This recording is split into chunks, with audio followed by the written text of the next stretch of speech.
On peut parfois se retrouver dans une négociation face à une attaque qu'on appelle la dévalorisation. La dévalorisation, c'est la diminution de la valeur ou la compétence de la personne qui est en face de nous. Ça m'est déjà arrivé d'avoir face à moi des gens qui ont essayé de me diminuer en m'expliquant que je n'étais pas compétent, que je n'étais pas légitime, que je n'étais pas crédible dans cette position-là, parce qu'ils voulaient mettre un coup de pression. Et cette dévalorisation, elle est compliquée à gérer parce qu'elle va attaquer notre ego.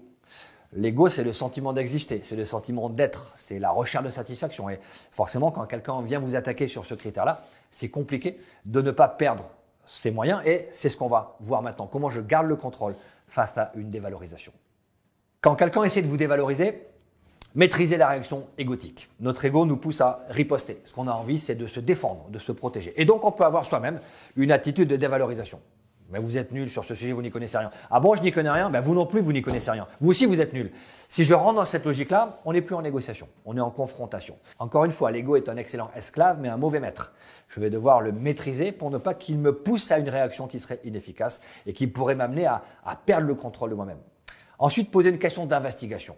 Qu'est-ce qui vous permet de penser que je ne suis pas compétent? Qu'est-ce qui vous pousse à considérer que je ne suis pas représentatif de l'organisation qui m'envoie? Vous allez amener l'autre à se justifier. On va demander à l'autre d'amener une preuve de ce qu'il est en train d'affirmer. Et si ces éléments, ces allégations sont fondées sur une perception, une interprétation ou une attitude dolosive, eh bien, je vais le mettre en difficulté. Donc, je vais le pousser à justifier l'attaque qu'il est en train de faire. Refuser les jugements sur la personne.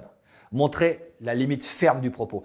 On ne peut pas se laisser insulter, on ne peut pas se laisser dévaloriser, on ne peut pas se laisser critiquer sur des éléments non objectifs. Et donc, je pense qu'à un moment donné, pour être respecté, il faut être respectable. Et être respectable, ça veut dire stop, on arrête. Si vous me parlez encore sur ce ton, si vous utilisez encore ces phrases avec moi, si vous utilisez cette dévalorisation, si vous continuez à m'accuser de cette façon-là, on va arrêter la discussion et ce sera votre décision.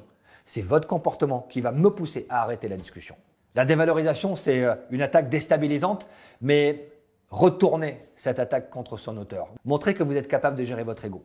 Montrez que vous n'allez pas vous laisser emporter par la spirale émotionnelle. Obligez-le à se justifier et ramenez-le dans l'objectif qu'on va partager. Et s'il ne veut pas le faire, s'il continue à vous attaquer, s'il continue à utiliser cette méthode, arrêtez la discussion. Vous n'avez rien à faire avec cette personne.